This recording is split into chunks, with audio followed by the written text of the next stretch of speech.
Catherine Bernardo update, na-spotted si Catherine sa isang mall at nagpunta yata siya sa department store.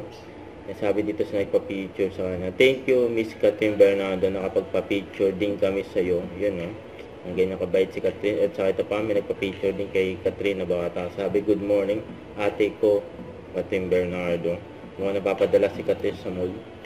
Saka ito pa yung post ni Catherine sa kanyang Facebook for concerts na endorsement niya. Ang ganda ni Catherine.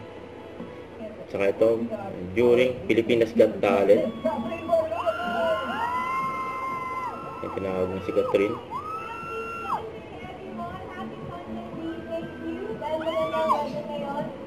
We're excited na lahat sa last two acts na mapapanood natin. So thank you for joining us tonight sa Pilipinas. Thank you.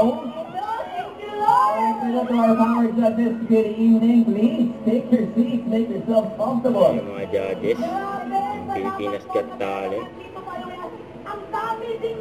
Catherine, Maraming salamat sa Yun Domingo sa Doon. Hi, my name is Ito for Catherine Princess ni Bernardo. I Catherine. am an actress, a dreamer, and a woman. I started at a very young age. I've grown in front of the public's eye. I'm at a point in my life wherein I want to explore more, and I think it's the perfect time to do that now that I'm 29, so the growth will always be there for the good and bad. So parate I keep in mind na perfection was not the goal. Evolution is. I surround myself with beautiful and empowered women, and most of my mentors are women. They shape me to be the woman that I am today. Because of these women, I want to do the same sa next generation. So I try to get that wisdom and then i-share ko yun sa younger generation naman. This campaign is very, very special. I'm now a cream silk girl. Extra, extra special pa siya because it was with Nadine.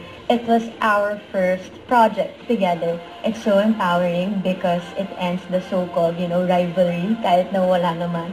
And hopefully it's gonna turn into, newfound friendships, and it's us representing all the women out there. Parang it's a good reminder na may belief kasi na there's only one crown, right?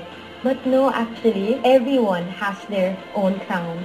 And hindi lang one queen. Every woman can be a queen. We're stronger together. It's so empowering. Don't forget to subscribe and click the notification bell for more updates. This is with Shorty Action Vlog. Stay tuned for more videos. See ya.